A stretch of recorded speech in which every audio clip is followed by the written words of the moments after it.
Bom dia, pessoal.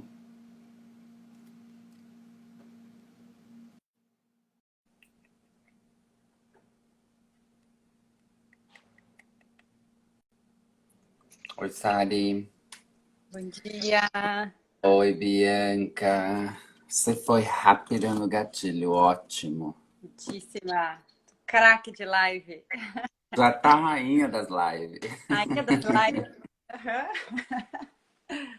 Bianca, como você tá aí? Com esse dia de chuva que tava bom de ficar dormindo. Bah, hoje algumas pessoas me escreveram, Paulo. Bah, tu vai me fazer acordar sábado às 8h30 da manhã para conversar. Aí eu disse, vamos lá, gente. Ué, né, o mundo não parou, a pandemia tá aí. Acordar sábado de manhã, fazer a revolução. Na verdade, né, Bianca? A Priscila que me escreveu e disse, Paulo, 8h30 da manhã, a semana inteira. Falei, Priscila.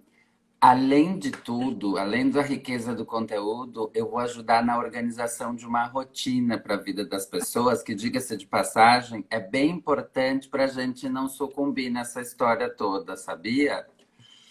Na verdade, sabe o que aconteceu? Era o único horário que eu sabia que eu ia ter, conseguir fazer assim, todo, na semana inteira.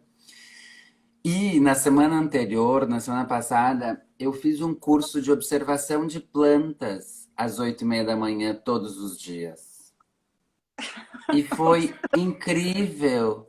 Foi a coisa mais maravilhosa da minha vida, assim. Foi ótimo. A gente acordava, conversava e ficava observando e desenhando a planta, quer ver? Bacana! Era um curso de Olha, desenho, de observação e desenho. Que lindo! Que bacana! Na outra encarnação eu consigo fazer um desenho desses. Que bárbaro! não, não é focado no desenho, é focado na observação. Só que a gente, para fazer a observação, desenha com a Rita Mendonça, que é incrível, incrível, do Eu marco pra ver, Instituto. né? Eu marco as Hã? reuniões, a Priscila também, tudo 8 da manhã, a equipe fica furiosa comigo. Eu acordo às 6, né? Todos os dias. Chuva, sol, festa, não importa, às 6 eu tô de pé. Então, Não, para mim, isso assim, eu sou uma pessoa que gosto de dormir de manhã, mas por incrível que pareça, nesse período de pandemia, eu regulei minha jornada, assim, meu dia, para acordar entre 8 e 8h30. Final de semana que eu acordava às 9, porque eu sinto sono à noite. E para mim a pior coisa do mundo é uma noite que eu não durma. Então, é, me faz bem, assim, esse soninho da manhã. Acordar mais cedo e poder dormir de noite. Embora, por exemplo, hoje, chovendo, eu dizia, ai meu Deus, por que que você marca essas coisas, Paulo? Ai, ai, se gente. dormir todos os dias às 8, 9 da noite e acordar às 5h30, 6 da manhã, seria a pessoa mais feliz do mundo. Eu acordo com as galinhas, durmo com as galinhas, acordo com as galinhas. Eu não sinto sono nesse horário, né? Eu não sinto sono às 8h30 da noite, eu acho que Tô, nem tô que nem neném. mas eu sinto muito sono, assim, lá, é que eu termino, o meu problema é assim, eu termino a aula, por exemplo, ontem eu terminei a aula da especialização, eu fico assim, ó, Eu também. ideias, coisas, Aí, pensando, é assim, preciso tomar banho, tomar um chá, e aí tentar entrar num pra dormir, assim, mas, enfim. quando Ok, eu faço vamos lá. A bem, gente já fez um aquecimento para dar tempo das pessoas chegarem. vamos. Enquanto eu vou também fazendo algumas considerações iniciais. A primeira delas, óbvio, é te agradecer, Bianca, Zebita, Bianca, pela disponibilidade. A Bianca, a gente diz, Bianca, vamos fazer esse tal coisa? Vamos. Não tem tempo ruim, é ótimo, assim. Adoro pessoas que, vamos. As pessoas, ai, mas e aí, não sei, né? Ai, saco, vamos fazer e vamos, ótimo. E a Bianca é assim. E é assim não por à toa, não é por qualquer coisa, é assim porque ela tem um compromisso muito grande com as crianças, com os educadores, né? E por isso que Eu tenho certeza que tem a ver com isso, essa super disponibilidade. Então, quero te agradecer, Bianca, pela disponibilidade. E eu sei que tu também acompanhou essa semana, na medida do possível, as discussões, né? Porque a gente também trocou qualquer coisa. E, e eu acho que foi uma semana muito interessante, assim. Eu fiquei pensando em muita coisa. A conversa com a Rita, ela foi ótima, porque a Rita, ela abre o mundo, a Rita tem uma capacidade de leitura e articulação que ninguém mais tem. Eu desconheço alguém que seja igual a Rita. E por isso que eu quis começar com ela. Na terça-feira, a fala da Sabrina foi para mim muito importante, porque não é da minha área, né? Não é. A gente faz uma crítica aos achismos desse governo que se movimenta na manipulação da informação, e aí eu acho que a resposta é, é lhe dar exatamente mostrar dados, trabalhar com a informação, mostrar o conhecimento que vem sendo produzido.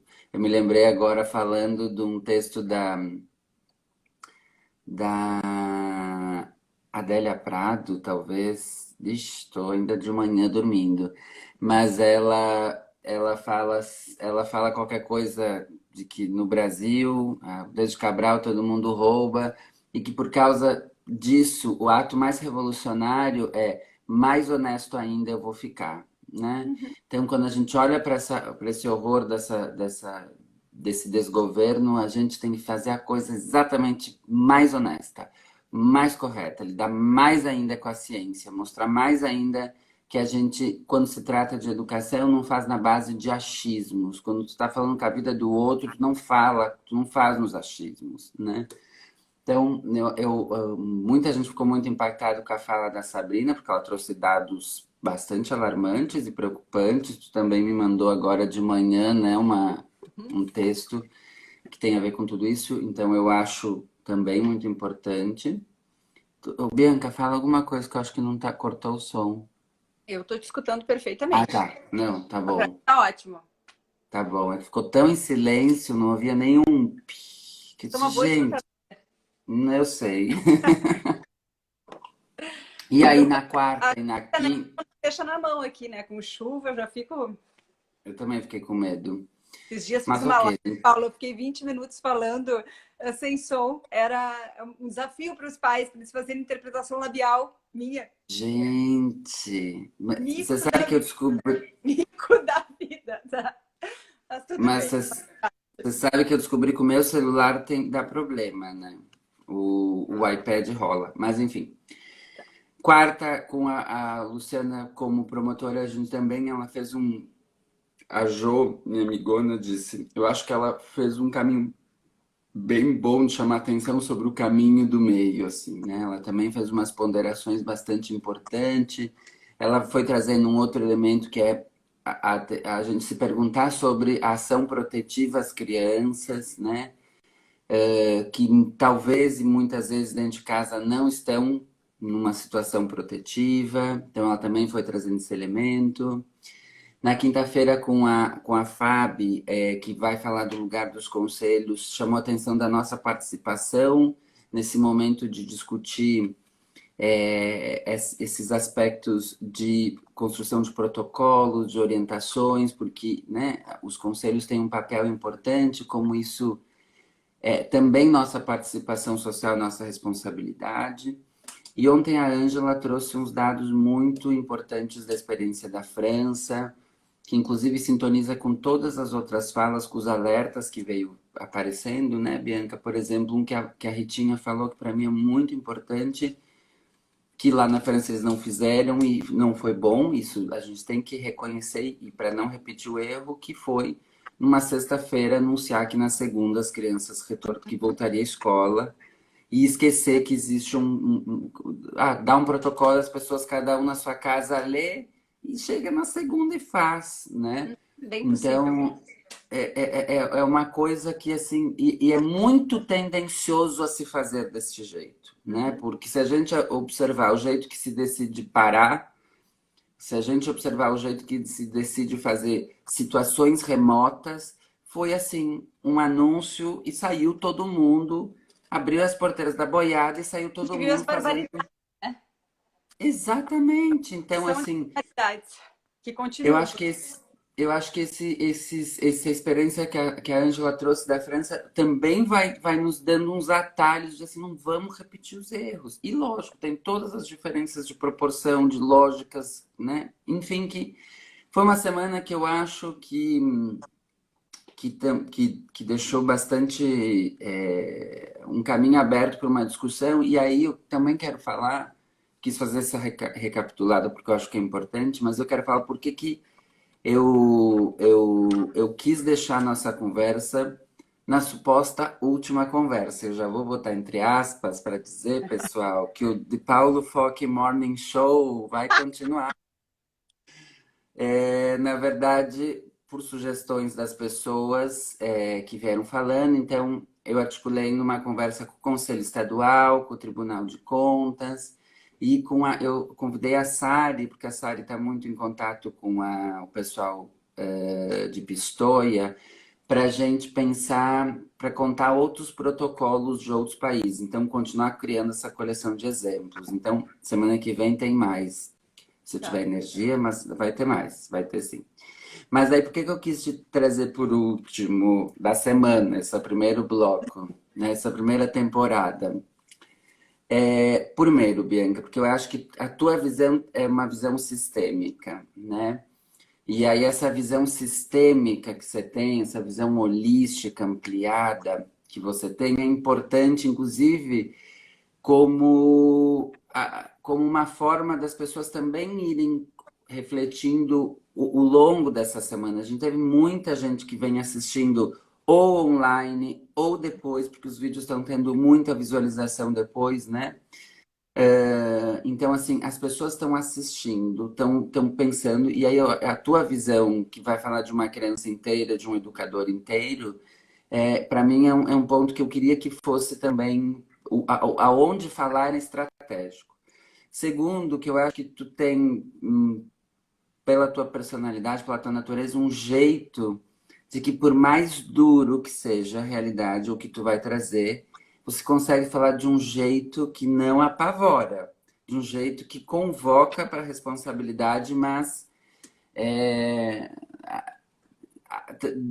é um bom jeito. Eu não sou habilidoso assim. Então, por exemplo, eu não poderia fechar uma conversa como essa. Porque eu não tenho essa habilidade que eu acho que você tem. Então, é, uma das razões de eu te pôr nessa conversa de sábado tem a ver com esse modo também que você tem para poder articular e encorajar e convocar subjetivamente as pessoas para o seu compromisso. E, obviamente, por toda a tua competência e o teu envolvimento, você está super ligada. A gente já fez uma live super legal junto lá no início da pandemia, que foi super importante. Semana que vem a gente tem outra, que é a aula aberta da Unicinos, da especialização. Então, eu acho que tu tá engajada, tu tá à frente, tu lida com escola, tu lida com criança, tu lida com educadores, tu trabalha com formação, quer dizer, tem toda essa tua competência que pode te ajudar. Então, Bianca, isso é para dizer o agradecer e o como eu estou feliz de estar aqui contigo e dizer a conversa é sua. Querido, amado, muito obrigada pelo convite. Fico super honrada e sei da responsabilidade. Acompanhei todas as lives, as que eu não pude ver integralmente, a agenda de consultório eu vi depois. O trabalho que tu está fazendo, Paulo, é de uma importância assim, social, política, ética. Então, essa sequência de diálogos pela escuta, pela conversa, isso vai pautar políticas públicas e agenciamentos, né, subjetivos e organizações de gestão também no Brasil inteiro. Então, assim, só quero te agradecer, não só pelo convite para mim, mas pelo impacto do que tu está fazendo na qualificação da educação desse país. Então, assim, te admiro demais, né? Tu sabe, sou super tua fã. Então, é muito bom poder compartilhar contigo e do jeito nosso, né? Que é um jeito também humano, próximo, da gente poder falar das amizades, né? Da vida como ela é. Isso eu acho Exato. maravilhoso, né? E com leveza também. A minha cara, quando tu falou do apavoramento, foi, né, um pouco do nosso briefing inicial, foi uma semana de apavoramentos. Então é complexo a gente poder lidar com isso dentro da gente. Eu fiquei bastante impactada com a fala da Sabrina e fui atrás de muitas informações, né? Todas as falas foram riquíssimas na semana, mas quando a gente está falando da vida e da morte das crianças, isso é muito grave, né? E eu falo da vida e da morte psíquica todo o tempo, né? Diariamente. A gente está falando ali também da questão do orgânico, da morte real. Então, essa invasão do real, ela é muito complexa, né? Sim, tenho feito muitas conversas com famílias, com pais, atividade de consultório aumentou muito, tenho trabalhado demais, é só o que eu faço nessa quarentena, eu trabalho, mas acho que é o momento disso também, né? É o momento para isso, ainda mais trabalhando com saúde mental. Acho que as pessoas se deram conta, finalmente, assim, da importância do cuidado com a nossa saúde mental.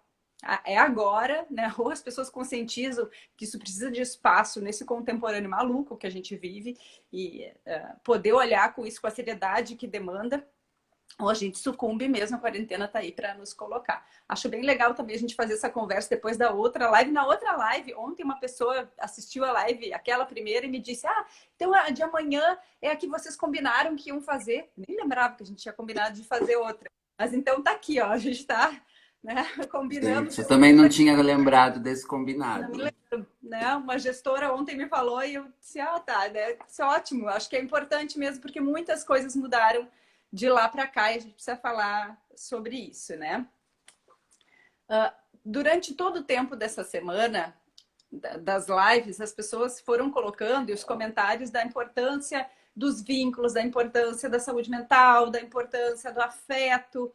E quem trabalha com infância, se não tem isso presente, né, tá no lugar errado. Então, de alguma maneira, as pessoas têm isso presente, o quanto que o afeto é importante. Só que eu quero trazer conceitualização para a gente entender a gravidade da conta psíquica que as crianças têm a pagar se a gente levar as coisas de uma forma mecânica, impessoal ou abrupta, como estava se anunciando. Então, assim, em termos de estruturação psíquica, em termos de desenvolvimento psíquico, qual é o impacto disso para as crianças? E para isso eu vou trazer um exemplo que me veio na quinta-feira, tá? Eu acho que ele é bastante ilustrativo para as pessoas entenderem. Uma grande amiga minha de escola me faz um contato e quer trocar uma ideia sobre o filho. Tá? Esse filho tem 10 anos, para a gente entender também que quando a gente está falando de infância, a gente não fala só da educação infantil. Claro que a gente está olhando para as políticas de retorno da educação infantil, mas parece que às vezes as escolas têm a ideia de que termina a infância quando entra no ensino fundamental 1. E, né, a concepção de infância ela precisa permear a escola como um todo, não é só a escola de educação infantil, mas como um todo. Enfim. E ela me conta a seguinte história. Meu filho tem vomitado durante as aulas síncronas.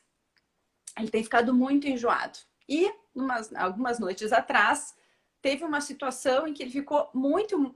né, teve uma crise de ansiedade de noite, com muito enjoo e com muito medo de vomitar e muito estressado. E eu disse, mas me conta um pouco mais o que está acontecendo. A escola está fazendo aula síncrona da 1h30 às 6 todos os dias para uma criança de 10 anos. Imagina. Tá? Todos os dias.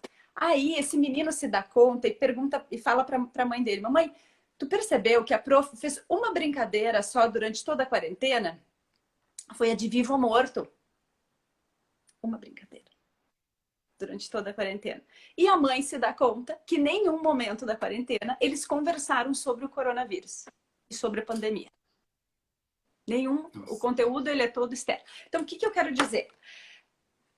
A exigência de dissociação psíquica, de psiquessoma, que essa criança está sendo exposta, ou essa criança precisa vomitar mesmo, porque ela está intoxicada de real, ela precisa organizar a sua atenção, o seu corpo, e ela precisa dissociar o afeto da realidade de uma maneira absolutamente violenta, né? E que ela se intoxica desse real, e isso adoece, isso deixa marcas psíquicas graves. Quando a gente está falando de uma criança de 10 anos, isso já é muito grave.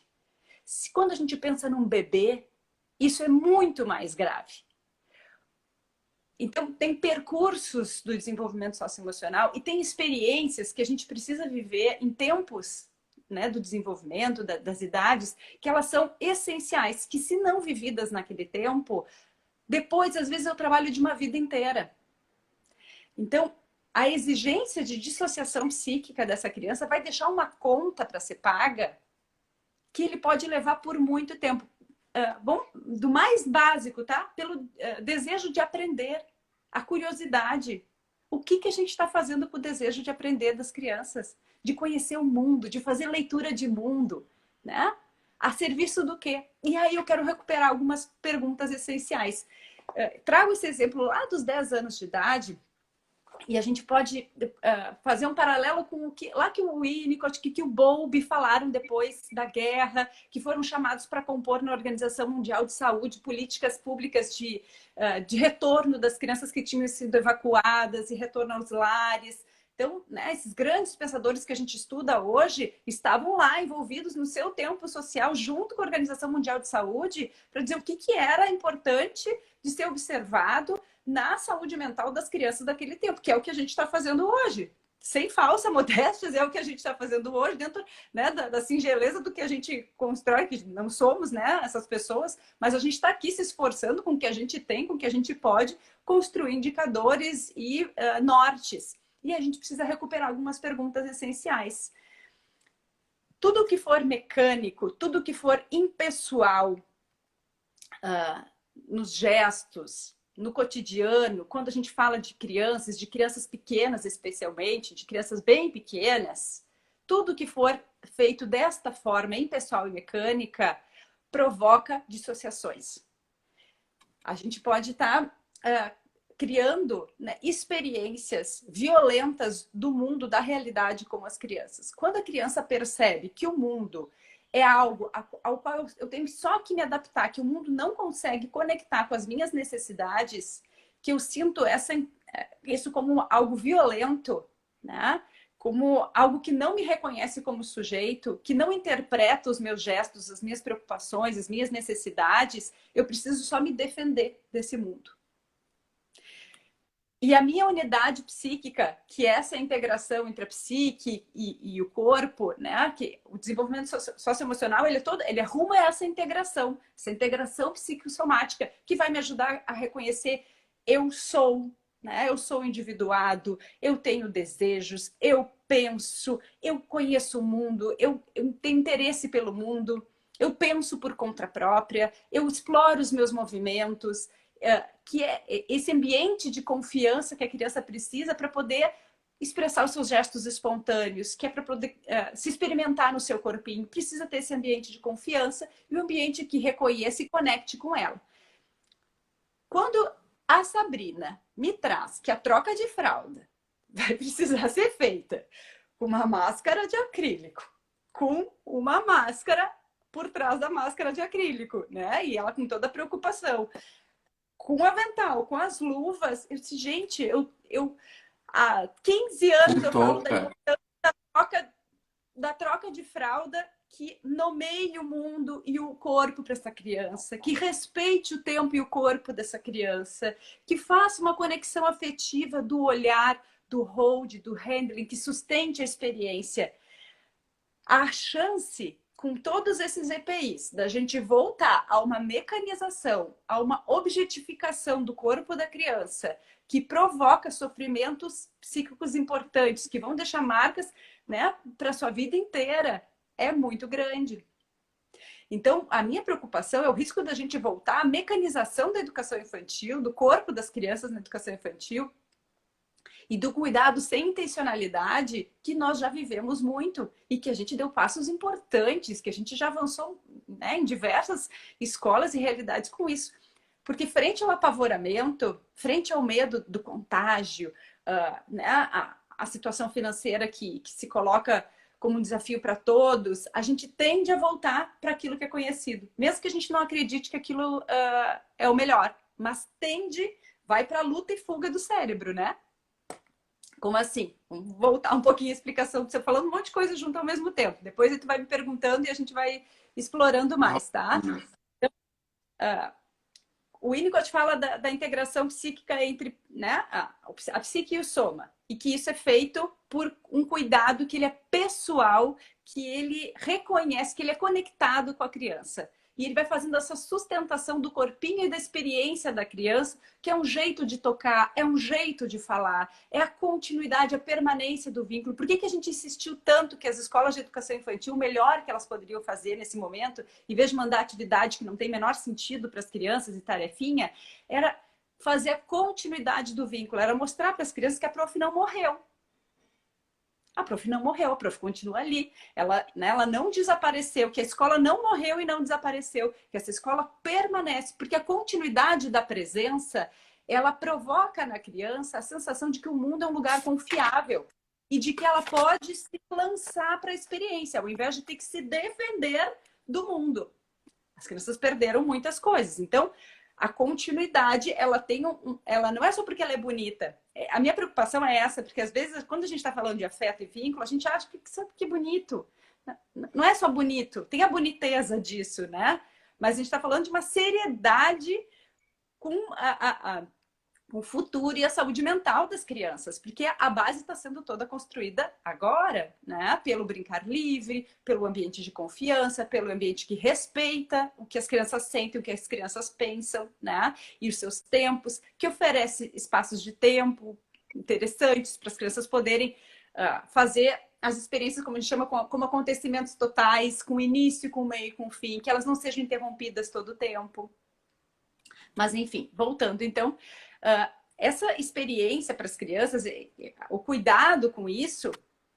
Agora, eu tinha me falado uma outra coisa lá que eu acho que já me perdi, mas vou voltar da experiência. Eu tenho uma pergunta, Diga. Bianca. Não sei se vai interromper teu raciocínio, posso fazer depois. Não, pode falar. Não, é sobre essa questão da troca, sabe? Que é uma das coisas que eu fiquei pensando muito, assim, né? Porque é tão importante uma troca. Eu sempre chamo a atenção que no excesso de coletividade que a escola é para a criança, porque ela é um excesso de coletividade, para a criança ela acaba tendo que fazer um empreendimento muito difícil de tornar-se eu e nós numa intensidade grande, demasiada para a vida de um bebê, né? E a troca, ela é um momento só da professora e da criança. É um dos poucos momentos em que o bebê tem só o professor para ele, que é tão importante também, né? E é tão maluco, e eu sempre chamo a atenção disso das minhas alunas, dos lugares quando eu falo, que é tão maluco porque é um dos momentos bastante mecânicos, né? Que se faz só por fazer, assim. Só porque eu tenho que trocar 20 fraldas, tenho que trocar. Bom, então é um momento individual, é um momento de encontro bastante profundo entre adulto e criança. Então, acho que a gente vem reforçando tanto isso, né? Por um outro lado, eu vejo que a gente está numa situação bastante peculiar, né? Porque tem duas coisas que para mim ficam colocadas aí. Tem a saúde da própria criança e das demais, né? A Sabrina falou que as fezes também são uma via de transmissão, que não era uma coisa para mim, por exemplo, estava tão claro. Embora eu tinha ouvido lá no início da pandemia que na China as pessoas tinha qualquer coisa na hora de trocar os pacientes, que, né, eu me lembrei assim, mas ficou uma coisa escondida em algum lugar essa informação. Quando a Sabrina falou, e aí quando a gente está falando isso localizado na realidade da educação infantil, são 5, 6 trocas por dia, por criança por dia, sabe? É muito, é muito. Mas tem a Aí eu fico saúde mental, pensando, você estava falando também, né? não, é essas duas coisas. Tem a saúde daquela criança e das demais, está em jogo, e tem a saúde do professor, porque a criança é um vetor de transmissão, além de ser também correr riscos, né? E aí aqui eu Claro. estou falando de uma visão da saúde física, né? E aí aqui é a equação que eu quero te propor, assim, como é que numa situação que não é uma situação de normalidade, assim, imaginando que bom, a minha posição é o retorno não é agora, né? A gente está começando frio e subindo, só subindo o número de mortos. A gente já sabe que a gente pode começar a pensar em voltar quando começar a descer esse gráfico, que não é o caso, né? Uhum. Mas ok, quando voltar? Quando a gente voltar? Como é que a gente equaciona esse cuidado sanitário, que eu Tá. não posso abandonar ele, porque ele é real, eu tenho que levar em consideração, inclusive isso tem uma responsabilidade frente a toda a situação, mas também não cair num gesto, numa situação tão íntima como é a troca e tão individualizada, cair num processo mecanizado onde eu abandono emocionalmente essa criança, né? Então, acho que a gente pegando esse recorte dá para chegar em lugar profundo, assim, porque ele pode ser a metáfora para qualquer outra situação, né? Sim, vou só fazer só um parênteses, tá? Se escutar Uhum. um ronco, é dela, tá? Que tá dormindo aqui do lado e ronca super alto e eu já paguei alguns micos, tá? Junto com a moça aqui. É uma Tá senhora bem. que ronca. Abandono emocional. Tem várias coisas no que tu trouxeste, tá? Escolas. Não abandonem emocionalmente a sua equipe. Começar por aí, né? Então, os professores, os funcionários precisam ter espaço de escuta dentro da escola. Espaço de escuta não é o gestor falando o que precisa ser feito e consolando, dizendo como está. Escuta é escuta. E aí é um trabalho para os gestores fechar a boca nas reuniões e conseguirem de verdade escutar a sua equipe e como a equipe está, quais são os medos, quais são as angústias, porque a partir dessa escuta coletiva e deles não se sentirem abandonados, porque está todo mundo numa posição mais regressiva, foi lançado uma posição mais regressiva, estão todos precisando desse abraço, dessa sustentação psíquica, porque nada do que a gente constrói em termos de desenvolvimento emocional, socioemocional, é fase de videogame, que a gente constrói uma e passa para outra. Não é assim. Tudo precisa de manutenção. Quando a gente é lançado numa situação traumática, dissociativa, desintegrativa, a gente vai precisar de manejos e cuidados, mesmo como adultos, que os bebês precisam. Então, a equipe também vai precisar desse acolhimento. A equipe vai precisar não se sentir abandonada para não repetir a experiência com as crianças. Então, essa é a primeira questão, né? E que uma escuta ativa, a gente vai falar um pouquinho depois da qualidade dos vínculos. O que se coloca quando a gente fala de vínculo de qualidade, vínculo saudável, do que a gente está falando, tá? E voltando à questão das trocas,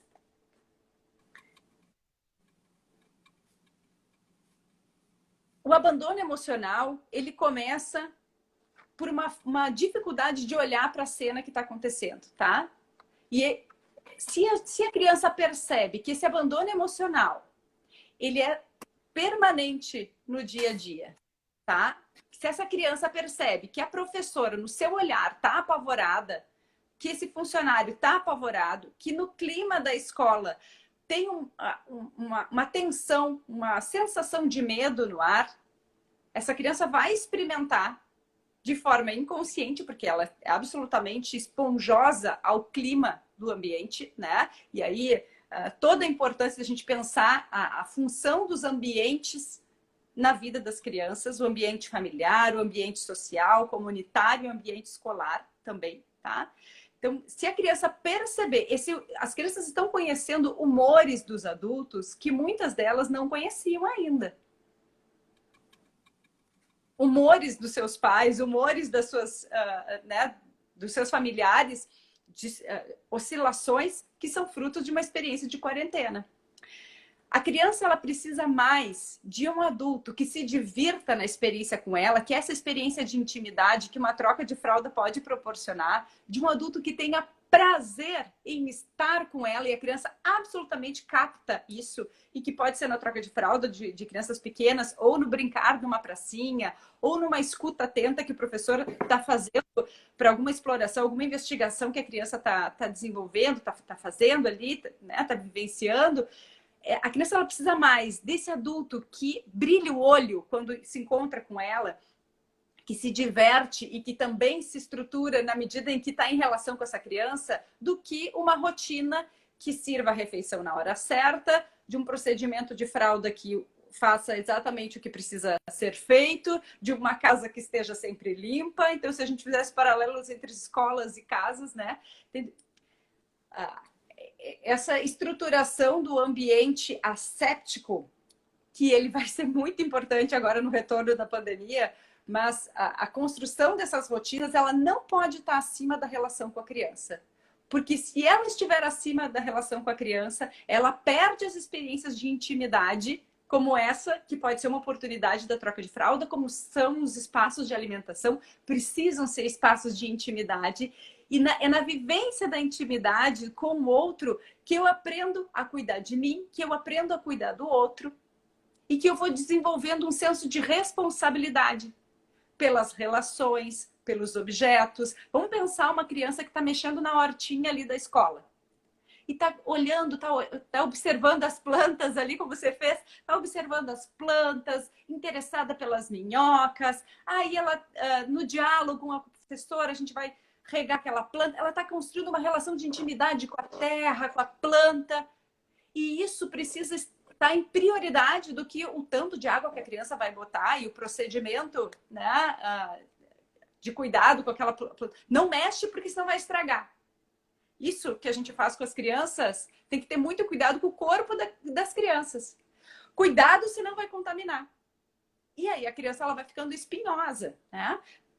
Vai ficando sempre em uma posição de alerta, porque o mundo está perigoso. O outro, quando vem cuidar comigo, se ele não me interroga, se ele não está curioso em saber o que eu estou sentindo naquela troca de fraldas, se ele não me devolve que, eu entendi que você gosta de subir no trocador dessa forma, porque eu já percebi e eu faço uma continuidade, né, desse cuidado. E eu vou interpretando, eu vou nomeando o mundo para a criança pouco a pouco e ela vai sentindo que ela tem um lugar... que é um lugar genuíno, um lugar de verdadeiro selfie junto com o outro que está ali nessa posição de cuidado. E isso é bastante estruturador para as crianças. Isso acalma as crianças.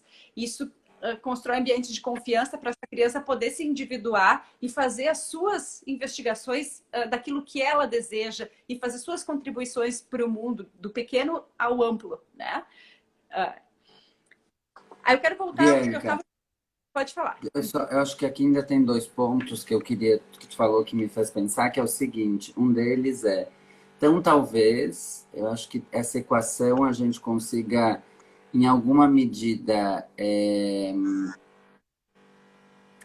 fazer ela, ou melhor, dar conta melhor dela, quanto mais bem, quanto mais tranquilo estiver o adulto em relação a essa situação, melhor ele vai poder estar com as crianças e menos mecanizado e menos cuidado, vai se contaminar, sabe? Então acho que tem uma coisa, daí eu reforço aquilo, inclusive tu falou antes para não abandonar emocionalmente o adulto, né, da importância da gente acolher a equipe, pensar os protocolos, pensar, esclarecer, pensar nas estratégias, olhar para a realidade da sua instituição, para as dinâmicas, pensar e acalmar o adulto sobre a preocupação dele com ele mesmo, porque os adultos também estão preocupados com eles mesmos, então essa relação talvez, né? Então acho que talvez uma possibilidade, eu fiquei pensando, quanto mais a gente puder acalmar ao adulto, acalmar não no sentido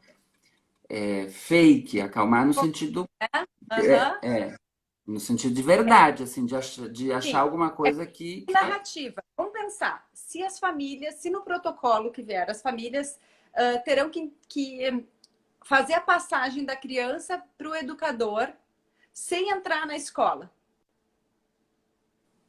Né? Essa é uma questão, porque a gente todo tempo fala, deixa as famílias entrarem na escola, deixa as famílias se apropriarem do espaço da escola junto. A escola precisa ser de todos. A gente constrói acordos daquilo que é interessante para as turmas, para a individualidade das crianças, mas a escola ela precisa ser sentida como um espaço de acolhimento. Eu fico pensando as famílias ali na porta de entrada, atirando as crianças para o educador pegar e troca toda a roupinha. Óbvio que não vai poder ser assim, né, gente? A minha preocupação é da gente retornar, né, a práticas que a gente já se coloca com práticas absurdas, inegociáveis, né, que a gente entende que são práticas que não respeitam princípios éticos, estéticos e políticos na educação infantil, com os gatilhos ou com o subterfúgio dos procedimentos sanitários que estão por vir. Então, essa é a preocupação. Quando a gente constrói narrativa com as famílias, quando a gente tem um projeto pedagógico consistente, quando a gente sabe o que a gente está fazendo e tem intencionalidade pedagógica e psíquica naquilo que a gente faz e diz para as crianças, a gente consegue construir narrativas e novos acordos com as famílias, na escuta aos pais, na escuta aos professores, com qualquer procedimento sanitário que venha. Mas eu preciso acolher. Eu preciso entender que isso vai ter que ser uma construção coletiva. É mais do que nunca reforçar o senso de comunidade educativa. Nós, trabalhadores e famílias, estamos aqui para honrar as crianças, para honrar a infância, mesmo com todos os desafios de uma pandemia mundial. E aí é retornar algumas perguntas essenciais, que são perguntas que norteiam o trabalho. E isso que eu estou fazendo, isso que eu estou dizendo, que modo de subjetivação isso engendra, isso implica? Que jeito de estar no mundo isso coloca para as crianças? Isso é bom para as crianças? Que são perguntas que eu faço muito com as alunas, né? Então, se a gente retomar lá as festas de final de ano, acho que esse ano não vai ter festa de final de ano. Senhor, que bom! As festas de final de ano com as apresentações mecanizadas, das crianças robotizadas, ensaiando uma música que elas... né? Muitas crianças em sofrimento, algumas se divertindo lá e curtindo, e outras em pleno sofrimento, as professoras angustiadas, porque a outra professora paralela fez uma dança mais legal do que a minha, e o que os pais vão achar se as crianças não dançarem? E aí a gente pergunta, mas da onde que tá? Qual é o autor? Qual é a teoria que sustenta que é bom para as crianças ter uma apresentação de final de ano desse tipo? Me sustenta, teoricamente, aonde que está dito que isso é bom para o desenvolvimento das crianças? E a gente precisa retomar essas perguntas e não perder a nossa capacidade crítica e ética, porque como a gente está construindo procedimentos na caminhada, a gente não vai ter receita, não tem a receita certa. É que tem princípios que regem práticas, né? E princípios que não nos deixam nos afastar do compromisso de honrar a infância, a fidelidade, né? Como tu falava com a Rita, a fidelidade com as crianças. E é perguntar, esse jeito de fazer, esse jeito de dizer é bom para as crianças? Se é prejudicial, como que a gente vai suavizar? Se a gente tem que usar máscara, né? Como que a gente vai suavizar isso? Como que a gente vai construir uma narrativa simbólica para que as crianças possam se apropriar desses novos procedimentos sanitários sem que isso se torne excessivamente violento para as crianças? Porque elas têm a dizer e elas estão pensando sobre isso. No retorno do consultório, eu fiquei bastante surpreendida com a capacidade das crianças de se adaptarem às máscaras. Tá tendo muitas crianças pequenas, né? E não tive problema nenhum com as máscaras. Quem subverte, quem quer entrar no consultório sem máscara, sem propé e EPIs, são os adultos. Porque as crianças dizem, Bianca, eu prefiro botar máscara do que não vir aqui. Ontem, um pacientezinho de 9 anos disse assim, a gente esperando ali, né, o final da sessão, e ele me olha com os olhinhos e assim, ainda bem que o coronavírus não passa pelo olhar. Que coisa mais linda, né? Que as crianças estão dando possibilidades. Só voltando a uma outra questão, para a gente pensar na integração do cérebro, tá? Que eu acho que esse modelo ele é sempre super importante. Quando a gente pensa o cérebro na palma da mão, que nem os neurocientistas nos ajudam a pensar, lembrando que aqui, se o cérebro fosse a minha palma, aqui a gente tem o córtex, tá? Córtex pré-frontal, que nos ajuda a fazer planejamento, antecipação de fatos, todos os procedimentos, né? Os processos de empatia estão aqui. Aqui a gente tem sistema límbico, que é responsável pelas emoções mais primitivas. Luta, fuga, paralisação. Quando a gente está sob estresse, sob tensão, o nosso cérebro ele faz assim, ó. Ele se desintegra. A gente faz todo o cuidado com as crianças com intencionalidade, que é para ajudar na integração do cérebro delas. Nós, adultos, quando a gente está sob tensão, sob estresse, a gente tende a desconectar o córtex e atuar com luta, fuga ou paralisação. Só que assim a gente perde o respeito. A gente perde o respeito por nós e o respeito pelo outro. Então, ó, para, acalma, escuta para poder agir com o córtex e não na luta ou projetando ansiedades das crianças, que na verdade medo se puxa dos adultos. Eu queria, inclusive, vai sintonizar com isso. Não sei se vocês estão ouvindo, mas começou uma obra aqui. Ótimo para um sábado de manhã, aqui do lado. Mas você sabe que antes você fez uma fala sobre.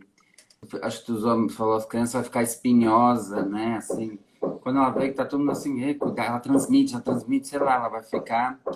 E eu fiquei pensando, e vai conectar com isso um pouco, acho que conecta com isso, que é as crianças, elas têm umas 65, 70 dias e vão estar mais dias antes de retornar para a escola, né? E essa é uma experiência que está marcando essa criança, né? Essa criança está participando do mundo, ela não está vendo os avós, ela não encontra os amigos, ela está numa situação familiar diversa, né? Onde está todo mundo mais cansado, mais, assim, menos tolerante, talvez. Porque, assim, não é mole ficar todo mundo o tempo inteiro junto e todo mundo tá tenso, preocupado com tudo. Então, e aí eu te mandei, né, aquele paper da Maria Cecília Souto Vidigal, da Fundação Maria Cecília Souto Vidigal, que faz um apanhado dos estudos da China e da Itália de situações das crianças no pós, com a pandemia. E o estresse, esse estresse tóxico, né? Essa situação toda, ela desdobra uma porção de coisas nas crianças. Uma dependência maior, uma necessidade de ficar mais próxima do adulto. Então, teve uma alteração nessa criança e que vai chegar na escola com essa história, com essa bagagem na sua história, né?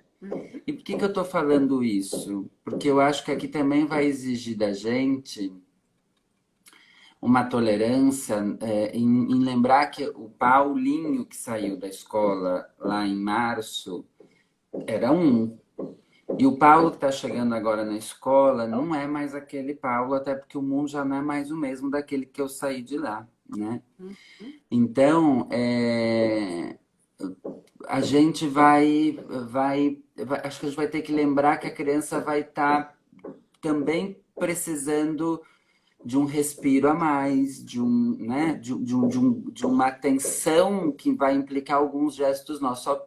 Só para pôr um contraponto já ao mesmo tempo para te passar a palavra, conversando com a Jo ouviu um relato de um professor de Portugal, o Nuno, que está fazendo um curso na Carambola, e ele contou que lá eles começaram o retorno, que as crianças, que eles estavam pensando que as crianças iam estar mais frágeis no retorno. E que as crianças estavam muito felizes com o retorno, né? Que elas estavam, que elas deram um baile nos adultos, na verdade, porque os adultos estavam muito frágeis e as crianças não estavam tão frágeis quanto eles esperavam que elas estavam, porque elas queriam a escola. E aí eu conectei com uma imagem que eu vi das meninas de Novo Hamburgo, acho que foi da João de Barro, que uma mãe mandou para a escola uma criança que pega uma pecinha e diz: oi, é da colinha, Bel, hoje abre a colinha, porque eu acho que assim, tem 3 pontos, né? Acho que tem aquelas crianças que estão muito felizes em estar em casa. A Paty Fausten, uma amiga minha, ex-minha aluna, me falou que o Pedro está amando estar em casa. Tem as crianças que não vem a hora de voltar para a colinha. E tem também, a gente se dá conta que vai vir uma bagagem junto com esse retorno. E aí eu queria te ouvir um pouco sobre isso. Tá, joia. Adaptações, né? Que esteja muito claro para todas as escolas que nós entraremos, again, em período de adaptação. que não existe a possibilidade de abrirem as escolas e jogarem as crianças para dentro tudo junto ao mesmo tempo, sem organizar os tempos de retorno das crianças para que seja adequado, né? E respeitoso com as crianças. Então, tudo aquilo que a gente fala de acolhimento das famílias, no início dos anos letivos, né, para as escolas de educação infantil que tem esses calendários, quando uma criança nova vai ingressar num grupo, quando que a gente faz período de ambientação, e as escolas vão construindo estratégias a partir das suas realidades culturais específicas também. Quando a gente pensa isso no Nordeste de um jeito, quando a gente pensa isso no Rio Grande do Sul de outro jeito, né? Entendendo que tem tempos de alimentação, tempos de chegada, tem um corpo que se movimenta cultural também, mas não há a possibilidade de abrir a escola e entrar todo mundo junto ao mesmo tempo, gente, como se a quarentena tivesse terminado, né? Começasse na sexta e hoje é segunda-feira, a gente recomeça. Não, passaram-se 2, 3 meses, é isso. A gente precisa reconhecer essas crianças e entender esse retorno, que foi uma over-experiência de casa, né, de estar com a família, que muito provavelmente nenhuma criança tinha vivido ainda, né? E que não é férias. Não estou viajando com a família, não estou passeando com a família. Estou na hiperconvivência com meus pais, a maioria deles tendo que dar conta do trabalho ou angustiados porque estão sem trabalhos dentro do mesmo ambiente. Para acolher bem as crianças, acolham primeiro os pais. A gente precisa ambientalmente, porque tem o mundo interno das crianças e tem o mundo externo. E esse mundo externo ele conversa com as pessoas que se preocupam e que cuidam dessa criança.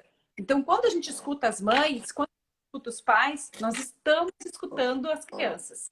Então, primeira coisa é a importância de poder acolher as famílias antes de fazer o acolhimento às crianças em si mesmo, né? Ali, isso é fundamental. Sonos e situações de dependência. O que eu mais escutei dos pais nas últimas 2 semanas é: Bianca, o que eu faço? Amigos, né? Não só os pacientes, os pais dos pacientes, mas os amigos telefonando. O que eu faço? Voltou a dormir na minha cama, tá com medo de tudo. Então, para os pais que estão assistindo, fiquem tranquilos, porque não é só na tua casa. O sono de todo mundo, né, que tem filhos pequenos está um horror. É isso mesmo. As crianças, quando a gente dorme, e isso vai impactar nos sonos na escola, então, o que a gente vai ter de procedimentos sanitários em relação a isso? Quando a gente deita, é o encontro conosco mesmo, né? Consigo mesmo, desculpa, é o encontro com o nosso próprio inconsciente. Tanto que os adultos, quando vão deitar, lembram de todas as contas que tem para pagar, lembram daquilo que deveria ter feito e não fez, dos problemas. Aí, cadê o sono que estava ali? Sumiu, desapareceu. Isso acontece com os adultos, com as crianças também. É um momento de encontro com os próprios pensamentos. Só que o mundo interno das crianças agora está assustador, gente. Eles dizem assim: o coronavírus vai me morder. Ele é um bicho que tem dente e que está lá na rua.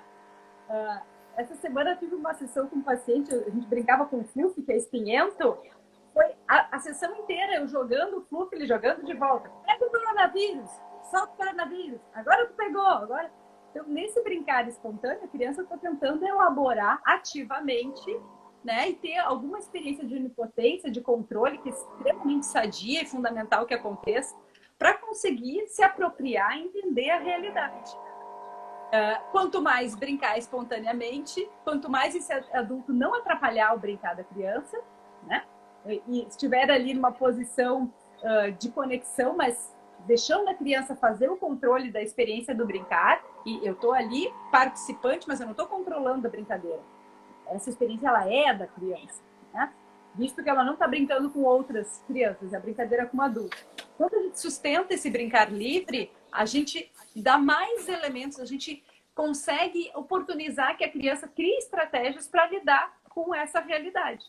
E isso vai impactar na qualidade do sono, isso vai impactar na qualidade, né, das outras experiências de sintomas que as crianças vão nos anunciar. Porque elas também estão dizendo: tá muito esquisito isso que está acontecendo, né? E elas estão ligadas nos números de mortos, nas situações, o jornal que fica ligado ali, por mais que proteja, as crianças estão entendendo, elas estão com várias informações soltas tentando se apropriar do que está acontecendo. Então, elas também ficam com medo dos avós, elas perguntam para os avós, né? Tu tá te protegendo? Tá usando máscara? Tá usando álcool gel? Elas querem garantir que as pessoas que elas amam sobrevivam. Então, nesse retorno da adaptação, só, né, ter isso em conta. Escutar os pais, escutar muito a sua equipe e entender que essa criança precisa ter lugar de fala. Né, para ela poder ser... para reconstruir esse vínculo com ela. Bianca, agora uma questão de ordem.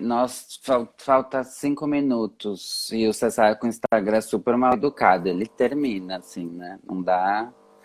Não deixa a gente falar. Então a gente pode.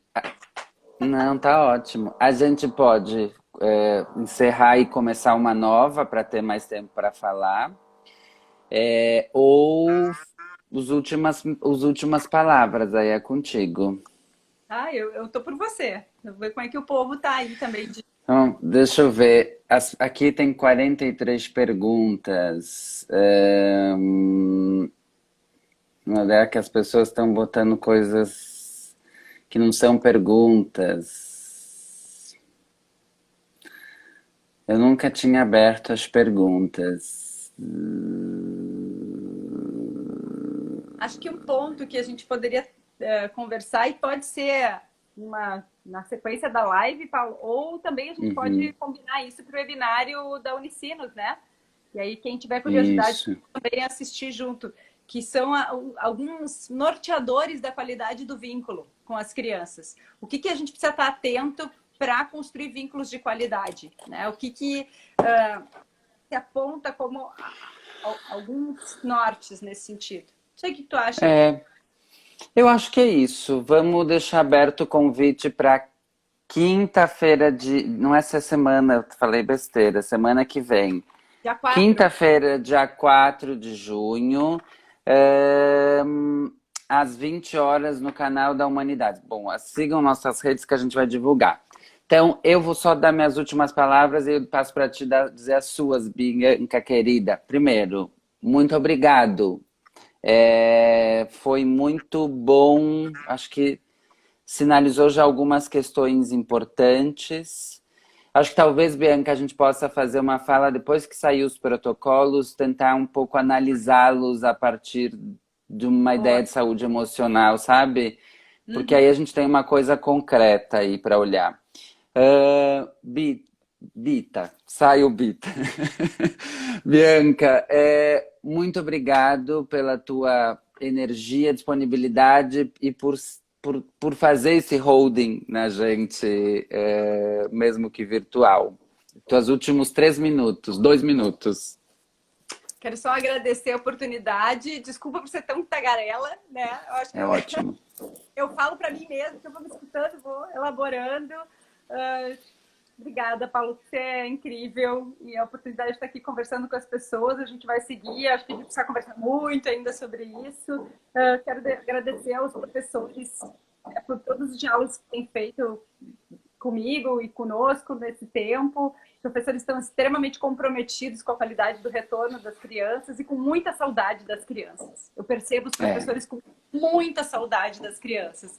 Então, ninguém escolheu ser educador para estar na frente de uma tela. As pessoas querem contato, né, humano. Então, ontem era o dia do abraço, deixo o meu abraço aos professores. É verdade. Assim, um abraço bem forte aos professores e vamos sustentar, a gente segue juntos, é mais um pouquinho, a gente vai se ajudando. Obrigadão, amado. Um super beijo, um bom sábado. Para você também. Eu tenho 50 segundos, eu só quero fazer uma coisa que eu não posso esquecer. Tem um grupo maluco aqui de Porto Alegre, de gestoras de escolas, dizendo que querem fazer uma carreata na segunda para voltar a atender as escolas. Não sejam irresponsáveis, não entrem na soma dessa gente lunática, descomprometida e desconectada com a realidade.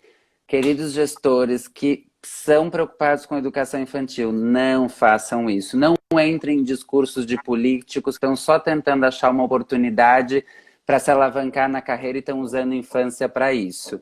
Não façam isso, tá bom? Então, Bi, brigadão e até. Até mais, amado. Tchau, tchau.